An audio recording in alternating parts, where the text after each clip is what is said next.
Bismillahirrahmanirrahim. Assalamualaikum warahmatullahi wabarakatuh. Alhamdulillah hamdan katsiran tayyiban mubarakan fih kama yuhibbu rabbuna wa yarda. Asyhadu an la ilaha illallah wahdahu rabbi la syarika lah wa asyhadu anna Muhammadan abduhu wa rasuluh. Qala Allah ta'ala fil Qur'anil Karim, يا أيها الذين آمنوا اتقوا الله حق تقاته ولا تموتن إلا وأنتم مسلمون أما بعد فيا أيها الحاضرون اعلموا رحمكم الله فإن أصدق الحديث كتاب الله وخير الهدي هدي محمد صلى الله عليه وآله وسلم اللهم علمنا ما ينفعنا وانفعنا بما علمتنا وزدنا علما. Para hadirin jamaah rahimani wa rahimakumullah, akhwat wa ummahat fillah. Alhamdulillah, pada siang hari ini insyaallah taala kita akan melanjutkan pembahasan tafsir surat Az-Zariyat. Sekarang kita masuk di ayat yang ke-18. Qala Allah Ta'ala ba'da a'udzu billahi as-sami'il 'alim minasy syaithanir rajim wa bil ashari hum yastaghfirun wa bil ashari hum yastaghfirun, dan pada waktu sahar yakni di penghujung malam mereka beristighfar. Ibu-ibu yang dirahmati Allah, ayat ke-18 ini masih menjelaskan kepada kita semua tentang salah satu di antara sifat orang-orang yang bertakwa, sifatnya orang-orang yang berbuat ihsan. Ayat yang semakna dengan ayat ini bisa dilihat di surat Ali Imran ayat yang ke-17. Allah Subhanahu wa taala berfirman, as-sabirin was-sadiqin wal-qanitin wal-munfiqin wal-mustaghfirin bil ashar. Orang-orang yang sabar, orang-orang yang benar, orang-orang yang taat, orang-orang yang menginfakkan hartanya, dan orang-orang yang beristighfar, memohon ampunan pada waktu sahar. Mereka adalah orang-orang yang dipuji oleh Allah Subhanahu wa taala.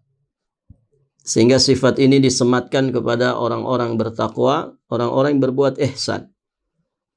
Jadi salah satu sifat orang bertakwa itu mereka suka beristighfar di waktu sahar. Maka kita akan bahas apa itu makna daripada sahar. Sahar itu dikatakan oleh para ulama akhirul lail qubail as-subuh, yakni akhir malam sebelum masuknya waktu subuh, atau bisa dikatakan sekitar 30 menitan sebelum masuknya waktu sholat subuh. Jadi kalau sholat subuh di daerah kita misalkan subuhnya jam 5 pagi, maka berarti waktu sahar itu sekitar setengah 5-an. Setengah 5 sampai datangnya waktu subuh. Itulah yang disebut dengan waktu sahar. Dan orang yang berpuasa, kemudian dia melakukan makan dan minum di waktu tersebut, maka disebut dengan sahur. Kegiatannya adalah kegiatan yang disebut dengan sahur, karena dikerjakan di waktu sahar. Taib. Jadi sekali lagi ayat ini masih menjelaskan salah satu sifat orang-orang yang bertakwa, sifatnya orang-orang yang berbuat ihsan. Mereka suka beristighfar di waktu sahar. Dan dari ayat yang mulia ini juga menunjukkan istimewanya waktu sahar. Istimewanya waktu sahar, waktu yang membuat kita lebih maksimal meningkatkan kualitas ibadah, waktu yang sangat sunyi, waktu yang hening, nyaman, aman, bebas dari segala gangguan. Kita bisa membandingkannya dengan waktu-waktu yang lain. Coba bandingkan waktu sepertiga malam terakhir ini dengan waktu-waktu yang lain. Kita akan bisa mendapatkan perbedaannya. Maka seorang mukmin dia akan berusaha semaksimal mungkin bagaimana punya kualitas ibadah yang semaksimal mungkin. Kualitas ibadah yang sangat tinggi. Maka dia tidak akan menyia-nyiakan ketika ada satu waktu yang mengantarkan dia kepada kualitas ibadah. Seorang mukmin tidak akan menyia-nyiakannya. Dia pasti akan menggunakannya dengan sebaik-baiknya. Dan itulah waktu sepertiga malam terakhir. Dikala manusia terlelap dengan tidurnya, ya, dia terbangun untuk munajat kepada Allah, untuk qiyam dengan beragam macam ibadah yang sebelumnya sudah kita sampaikan di ayat-ayat sebelum ini. Jadi waktu sahar itu waktu yang istimewa karena akan membawa kepada kualitas ibadah yang sangat luar biasa. Ditambah lagi Nabi SAW menyebutkan di dalam satu riwayat hadis, kata Nabi, yanzilu Rabbuna tabaraka wa ta'ala kulla laylatin ila sama'id dunya hina yabqa thuluthul laylil akhir. Yaqulu hal min ta'ib fa'atubu alaih, hal min mustaghfirin fa'aghfira lahu, hal min sa'ilin fayu'ta su'luhu hatta yatlu'al fajru. Kata Nabi SAW, Rabb kami tabaraka wa ta'ala itu turun setiap malamnya ke langit dunia pada saat tersisa sepertiga malam terakhir. Lalu dia berfirman, Allah Subhanahu wa ta'ala berfirman, adakah orang yang bertaubat? Maka aku akan menerima taubatnya. Adakah orang yang beristighfar, memohon ampunan? Maka aku akan mengampuninya. Adakah orang yang meminta sesuatu? Maka aku akan mengabulkan permintaannya itu sampai datangnya waktu fajar. Masya Allah, para jamaah yang dirahmati Allah Subhanahu wa ta'ala, inilah di antara keistimewaan waktu sahar, di mana Allah Subhanahu wa ta'ala turun ke langit dunia kemudian mengijabah apapun yang diinginkan oleh para hambanya. Taib. Nah sekarang bagaimana cara kita mengetahui sepertiga malam terakhir? Tadi sudah kita sebutkan sepertiga malam terakhir itu, ya, atau yang disebut dengan waktu sahar. Waktu sahar berarti waktu penghujung di sepertiga malam terakhir. Untuk mengetahui sepertiga malam terakhir, maka kita bisa membagi malam itu menjadi 3. Ya. Dari terbenamnya matahari sampai terbitnya fajar shadiq, waktu sholat subuh. Kalau misalkan ada sekitar 9 jam, berarti 9 jam itu dibagi 3. Ya, 9 jam itu dibagi 3. Maka sepertiga malam terakhir akan kita dapatkan. Nah, sahar itu di penghujungnya. Di penghujung sepertiga malam terakhir sebelum masuknya waktu sholat subuh. Taib. Kemudian pelajaran berikutnya dari ayat yang mulia ini, ketika istighfar menjadi ciri khasnya muttaqin, maka ini menunjukkan betapa pentingnya istighfar itu. Karena ternyata istighfar itu satu perkara yang dianggap penting oleh orang-orang penting, yakni orang-orang bertakwa. Maka kita pun demikian, harus menganggap sesuatu itu penting, apa yang dianggap oleh orang-orang penting sebagai sesuatu yang sangat penting. Mereka mementingkan istighfar di sepertiga malam terakhir. Maka berarti istighfar ini perkara yang sangat muhim sekali. Perkara yang sangat penting sekali bagi kehidupan manusia. Dan tentu yang paling mendasarnya adalah dari fadilah-fadilah yang akan kita dapatkan terkait dengan masalah istighfar ini.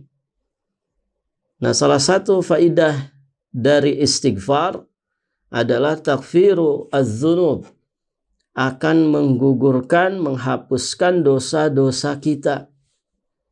Walaupun di sana para ulama ada perbincangan, wa qad ikhtalafal ulama, para ulama telah bersilang pendapat tentang apa yang dihapuskan oleh kalimat istighfar yang dibacakan oleh seorang hamba. Apakah menghapuskan dosa-dosa besar ataukah menghapuskan dosa-dosa kecil? Zahaba asy-Syafi'iyah, di dalam mazhab Syafi'i disebutkan al-istighfaru in kana maqsadul 'abdi fihi al-inkisar wal iftiqar duna taubah yukaffir saghair adz-dzunub la kabairiha. Jadi di dalam mazhab Syafi'iyah, kalau istighfar yang dibacakan oleh seorang hamba itu maksudnya adalah penyesalan hati, ya, patahnya hati seseorang, ya, kepada Allah Subhanahu wa taala, kemudian rasa fakir di hadapan Allah Subhanahu wa taala tanpa diiringi dengan taubat. Artinya kalimat istighfar, semata kalimat istighfar yang niatnya untuk itu. Dia berzikir kepada Allah Subhanahu wa taala dengan kalimat ini, kemudian menampakkan kefakirannya di hadapan Allah Subhanahu wa taala, kemudian patahnya hati dia di hadapan Allah Subhanahu wa taala. Nah, kalau seperti itu kondisinya tanpa dibarengi dengan taubat, maka yang terhapuskan oleh kalimat istighfar tersebut adalah dosa-dosa kecil, ya. Adapun dosa-dosa besar tidak. Itu pendapatnya di dalam pendapat mazhab Asy-Syafi'i. Sehingga kita simpulkan bahwa dalam mazhab Syafi'i, istighfar yang tanpa dengan iringan taubat itu hanya menggugurkan dosa-dosa kecil saja. Adapun dosa besar tetap dengan taubat kepada Allah. Wa dhahaba al-Hanafiyah wal Malikiyah wal Hanabilah. Sedangkan dalam madhab Hanafi, madhab Maliki dan juga madhab Hambali dikatakan al-istighfar duna taubah yukaffir jami'adz dzunub. Istighfar itu walaupun tidak dibarengi dengan taubat, maka dia akan menggugurkan seluruh dosa. Fatashmul al-kabair was-saghair. Maka tercakup di dalamnya dosa-dosa besar dan juga dosa-dosa kecil. Allahu a'lam bis-shawab. Ya, tentu ada perbincangan ya dalam masalah ini di kalangan para ulama. Ala kulli hal, dari sini kita bisa mendapatkan pelajaran bahwa ternyata istighfar yang kita ucapkan, lebih-lebih lagi kalau dibarengi dengan taubat jiwa raga kita, insya Allah akan menghapuskan segala macam dosa. Jadi sama-sama sesungguhnya punya fungsi untuk menggugurkan, menghapuskan dosa. Namun yang diperbincangkan adalah apakah semua dosa terhapus ataukah dosa kecil saja itu. Tapi intinya sama. Kalimat istighfar, astaghfirullah wa atubu ilaih, atau astaghfirullahal azim, atau astaghfirullah, ya, wa atubu ilaih, atau rabbighfirli wa tub alayya innaka antat tawwabur rahim, atau sayyidul istighfar yang kita baca, ya, semuanya punya fungsi yang sama, yakni menggugurkan dosa-dosa kita. Maka siapa yang ingin bahagia dengan catatan amalnya di kehidupan akhirat, perbanyaklah istighfar ketika di dunia. Kemudian ibu-ibu yang dirahmati Allah, di ayat yang ke-19 Allah Subhanahu wa taala berfirman, wa fi amwalihim haqqul lis-sa'ili wal mahrum. Dan pada harta benda mereka ada hak untuk orang miskin yang meminta-minta dan orang miskin yang tidak meminta. Inilah sifat muttaqin muhsinin berikutnya. Yakni mereka adalah orang-orang yang sadar bahwa pada harta benda yang mereka miliki ada hak yang mesti dikeluarkan, baik berupa zakat ataupun infak dan sedekah. Jadi orang-orang muttaqin itu selalu mawas diri. para muhsinun, mereka selalu sadar bahwa kalau mereka punya harta, ada di dalam hartanya itu hak yang mesti dikeluarkan, disalurkan kepada orang yang memang berhak menerimanya. Imma itu zakatnya, imma itu sedekah tatawu'nya. Maka dari sini kita juga bisa memahami bahwa takwa tidak semata memperbaiki hubungan dengan Allah. Takwa itu tidak semata memperbaiki hubungan dengan Allah saja. Yang penting kita perhatikan bahwa termasuk nilai ketakwaan adalah juga berbuat baik kepada sesama hamba Allah. Wa fi amwalihim haqqul lisaili wal mahrum. Ini tentu kaitannya dengan hablum minan nas. Bagaimana kita punya interaksi yang baik, muamalah yang baik, muasyarah yang baik dengan sesama hamba Allah. Muamalah yang baik di antara sifatnya adalah kita senang berbagi. Ya, kita senang berbagi dengan harta kita, dengan tenaga kita, dengan potensi apapun. Dari potensi-potensi kebaikan yang ada pada diri kita menyalurkannya, membagikannya untuk orang lain. Jadi, takwa bukan semata hablum minallah. Maka diingatkan oleh Imam Ibn Rajab Al-Hambali rahmatullah alaih, katsir minan nas yadhunnu anna taqwa hiyal qiyam bi huquqillah duna huquqi ibadi. Banyak sekali manusia yang menyangka, tidak sedikit di antara mereka yang mengira bahwasannya ketakwaan itu adalah semata menegakkan hak-haknya Allah tanpa menegakkan hak-hak para hambanya. Padahal yang benar, dua-duanya merupakan bagian daripada nilai ketakwaan. Hablum minallah, hablum minan nas. Memperbaiki hubungan dengan Allah dan juga memperbaiki hubungan dengan sesama manusia. Nah, memperbaiki hubungan dengan sesama manusia, salah satu diantaranya adalah dengan kita menunaikan apa yang menjadi hak fuqara dan juga masakin. Taib. Nah, di antara orang-orang yang berhak untuk mendapatkan infak, sedekah, zakat adalah as-sa'il. Orang-orang di antara orang yang mendapatkan hak dari harta kita adalah pertama as-sa'il, kemudian yang kedua al-mahrum. Apa itu as-sahil dan al-mahrum?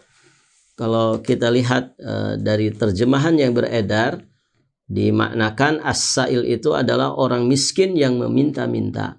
Sedangkan al-mahrum adalah orang miskin yang tidak meminta-minta. Maka kita akan bahas di sini. Pendapat pertama mengatakan as-sa'ilu huwan natiq wa huwal adami. Yang dimaksud dengan sa'il, orang yang meminta itu maksudnya adalah makhluk Allah yang natiq. Ya, natiq itu bisa bicara. Siapa itu? Al-adami. Yakni anak keturunan Nabi Adam alaihissalam, manusia. Taib. Sedangkan al-mahrum menurut pendapat pertama adalah kullu dzi ruhi ghairuhu. Setiap yang memiliki ruh selain daripada manusia. Dia hidup memiliki ruh selain daripada manusia. Nah, itulah al-mahrum. Maka masuk di sini adalah al-hayawanat, yakni hewan-hewan dan juga binatang-binatang. Jadi wa fi amwalihim haqqul lisaili wal mahrum. Menurut pendapat pertama ini berarti pada harta-harta mereka itu terkandung ya haknya as-sa'il, yakni manusia, kemudian al-mahrum, yakni binatang-binatang. Nah, demikian. Maka di dalam Al-Quran di surat Thaha ayat 54 dikatakan kulu war'au an'amakum, makanlah dan gembalakanlah hewan-hewanmu.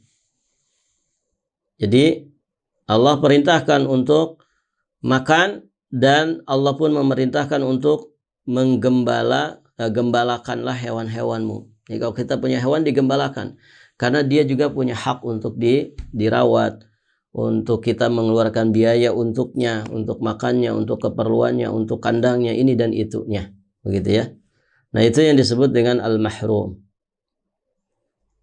Kemudian Nabi SAW juga mengatakan, likulli kabidin fi kulli kabidin ratbatin ajrun. Pada setiap yang mempunyai hati yang basah, maksudnya adalah hewan. Pada setiap yang mempunyai hati yang basah, yakni hewan, terdapat pahala. Maksudnya terdapat pahala dalam berbuat baik kepadanya. Kita ngasih makan hewan peliharaan. Nah, di situ ada pahala di sisi Allah Subhanahu wa taala. Nah, itulah yang dimaksud dengan as-sa'il wal mahrum. Sa'il itu maksudnya adalah manusia, kemudian al-mahrum maksudnya adalah hewan-hewanan. Taib, itu pendapat pertama. Pendapat yang kedua, dan ini yang paling zahir dan juga yang paling ashhar, yang paling masyhur. As-sa'il huwa alladhi yas'al. Yang namanya sa'il itu adalah orang yang meminta. Orang yang meminta ini bisa dua, ya, imma minal masakin wal fuqara, baik dari kalangan masakin dan juga orang-orang fakir, wa imma minal agniya, bisa saja orang yang minta-minta ini dari golongan orang-orang yang berkecukupan. Kedua-duanya kata para ulama mesti dikasih ketika dia meminta. Walaupun untuk orang-orang mampu yang suka meminta-minta, ya, para ulama menjelaskan, ya, diantaranya Syekh Muhammad bin Shalih Al-Utsaimin, ya, beliau menjelaskan kita tetap memberikannya, namun kita nasihati terlebih dahulu orang tersebut, ya, berikan nasihat, ya, supaya tidak menjadikan meminta-minta itu sebagai profesi. Nah, itu yang disebut dengan as-sa'il.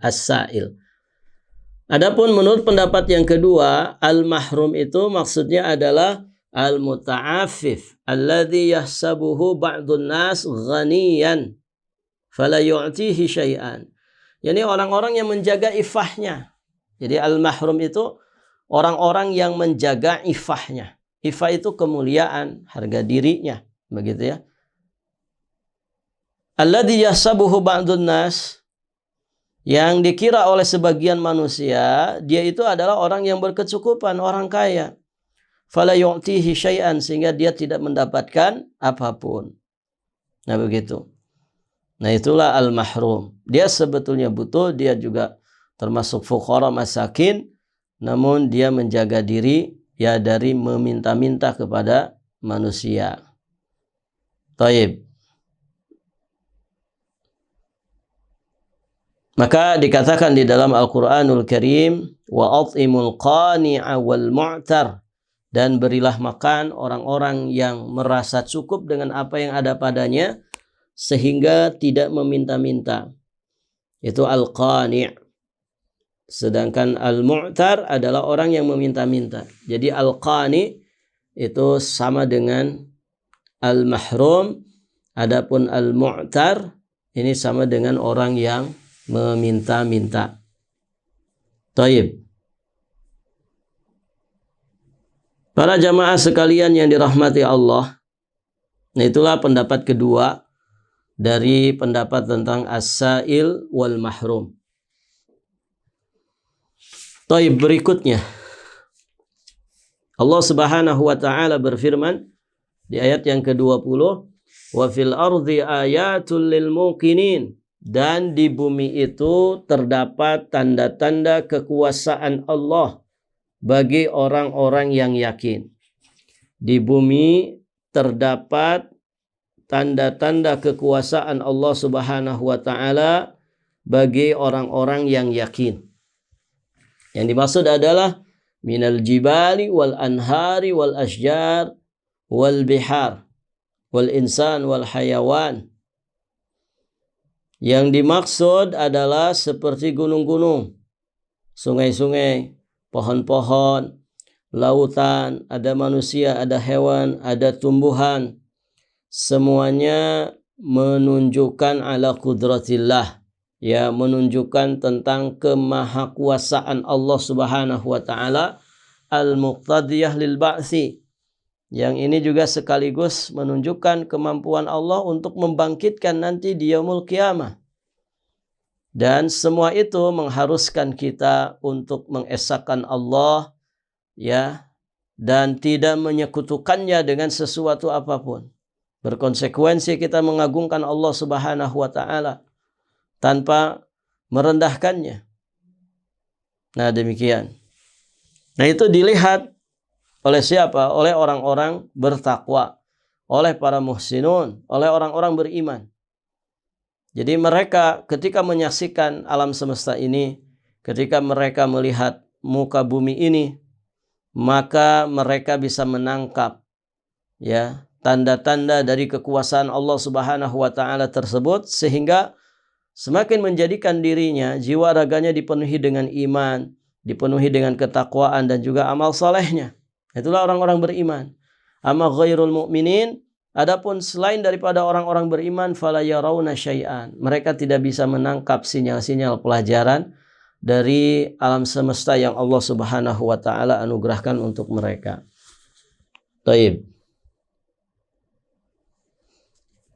Dari sini juga kita bisa memahami ayat kauniyah, ibu-ibu yang dirahmati Allah, itu punya fungsi yang sama sebagaimana ayat-ayat syar'iyah. Apa fungsinya? Fungsi yang samanya, yakni wasilah ila ma'rifatillahi azza wa jalla. Dia menjadi wasilah untuk orang itu ma'rifat, semakin mengenal, semakin mengetahui tentang Allah Subhanahu wa ta'ala. Dan Masya Allah, ibu-ibu yang dirahmati Allah, sungguh terlalu banyak keajaiban-keajaiban yang Allah Subhanahu wa ta'ala ciptakan, yang Allah Subhanahu wa ta'ala anugerahkan untuk siapapun dari makhluknya yang ada di bumi ini. Maka Allah ingatkan di sini, wa fil ardi ayatul lil muqinin. Dan sekali lagi pelajaran ini hanya bisa ditangkap oleh siapa? Al-muqinin, yakni orang-orang yang yakin, orang-orang yang beriman kepada Allah dan juga Rasulnya. Adapun orang-orang kafir, maka sinyal-sinyal kebaikan, hikmah-hikmah kebaikan itu tidak bisa mereka tangkap. Taib. Di ayat ke-21 Allah Subhanahu wa taala berfirman, "Wa fi anfusikum afala tubsirun." Dan juga pada diri-diri kalian sendiri, maka apakah kalian tidak memperhatikan? Lihat diri kita dari seujung rambut sampai seujung kaki kita. Temukan beragam macam keajaiban yang sangat luar biasa yang Allah Subhanahu wa taala berikan kepada kita. Maka jangan jauh-jauh, Allah pun mengingatkan kita tentang jiwa raga kita ini. Wa fi anfusikum afala tubsirun. Maka juga pada dirimu sendiri, apakah kamu tidak memperhatikannya? Terlalu banyak tanda-tanda kemahabesaran, kemahakuasaan Allah Subhanahu wa taala yang ada pada jiwa dan raga kita. Para jamaah sekalian yang dirahmati Allah, ayat ini mengisyaratkan kepada manusia bahwa pada diri manusia terdapat bukti-bukti kekuasaan dan juga kebesaran Allah Subhanahu wa taala. Mulai dari mana? Mulai dari proses penciptaan, ya. Sangat menakjubkan. Kemudian proses kelahiran, proses tumbuh kembang anak-anak kita, gitu ya, dengan perbedaan bahasa, perbedaan kemampuan dan juga kecerdasannya. Kemudian terkait dengan kehidupan fisik dan juga batin. Nah, ini luar biasa apa yang ada pada diri kita ini. Demikian pula anggota tubuh kita dari seujung rambut sampai seujung kaki. Semuanya menunjukkan keajaiban-keajaiban yang sangat-sangat menakjubkan. Jadi Allah disuruh mentafakuri apa yang ada pada diri kita ini sebagai bentuk muhasabah, ya, sehingga kita tidak terlalu panjang di dalam kelalaian. Demikian. Taib. Berikutnya Allah Subhanahu wa taala menyebutkan di ujung ayat, afala tubsirun. Tidakkah kalian memperhatikannya? Ibu-ibu yang dirahmati Allah, kalimat ini kata para ahli tafsir taubih li ahlil ghaflah, merupakan bentuk ancaman terhadap orang-orang yang suka lalai, berpaling dari mentafakuri, berpaling dari mentadaburi ayat-ayat syariah Allah, ya, juga ayat-ayat kauniyah Allah. Wa fi anfusikum afala tubsirun. Afala tubsirun. Ini nadanya adalah nada untuk taubih, ya, mengancam. Afala tubsirun, apakah kalian tidak melihatnya? Artinya sekeras apa hati kalian itu, ya. Semembatu apa, ya, hati kalian itu. Sampai-sampai apa yang ada pada jiwa dan raga kalian tidak bisa diambil pelajarannya. Waliyadzubillah. Dan itulah serugi-rugi manusia. Ibu-ibu yang dirahmati Allah, maka dengan kalimat afala tubsirun, Allah seolah-olah mengatakan, apakah kamu tetap mau lalai? Gak lihatkah tanda-tanda kebesaran, tanda-tanda kekuasaan Allah pada diri kalian? Maka apakah kalian akan tetap lalai? Apakah kalian akan tetap lalai di dalam mentauhidkan Allah? Tetap lalai dari iman kepada yaumul akhir, iman kepada yaumul hisab, dan juga yaumul jaza? Ya. Apakah mau seperti itu terus menerus? Afala tubsirun? Apakah kalian tidak melihat? Maka Qatadah rahimahullahu ta'ala mengatakan, man tafaqqara fi khalqi nafsih arafa annahu innama khuliqa waluyinat mafasiluhu lil ibadah. Barang siapa yang memikirkan penciptaan dirinya, niscaya dia akan mengetahui bahwasannya sesungguhnya dirinya dan juga tulang-tulangnya itu dilunakkan hanyalah untuk ibadah kepada Allah Subhanahu wa ta'ala. Jadi siapa yang mau memikirkan tentang penciptaan dirinya, niscaya dia akan benar-benar tahu bahwa sesungguhnya dirinya diciptakan, sendi-sendi tulangnya dilunakkan. Itu semuanya hanya untuk kita bisa menegakkan ubudiyah kita kepada Allah Subhanahu wa ta'ala. Maka wa fi anfusikum afala tubsirun fa'tabiru ya ulil absar. Ambillah pelajaran wahai orang-orang yang memiliki pandangan. Nah, demikian ibu-ibu yang dirahmati Allah. Ayat-ayat tersebut mengingatkan kita semua, ya, tentang bagaimana sifatnya orang-orang muttaqin, ya, yang semestinya kita teladani. Kemudian Allah Subhanahu wa ta'ala menguatkannya lagi, ya, supaya kita banyak mentafakuri, mentadaburi juga ayat-ayat kauniyahnya Allah Subhanahu wa ta'ala, baik apa yang ada di atas permukaan bumi ini ataupun apa yang ada di alam semesta ini, ya, sehingga kita semakin makrifat kepada Allah Subhanahu wa ta'ala, dan tentu itu menjadi bekal yang sangat bermanfaat untuk kita bisa selamat dunia dan juga akhirat. Tayyib, para ummahat wa akhwat fillah rahimani wa rahimakumullah, kita cukupkan dulu sampai di sini pembahasan kita. Semoga apa yang dibahas menjadi ilmu nafi dan semoga menghasilkan amal yang saleh, menambah iman dan juga takwa kita kepada Allah Subhanahu wa ta'ala. Amin ya Allah ya mujibas sa'ilin.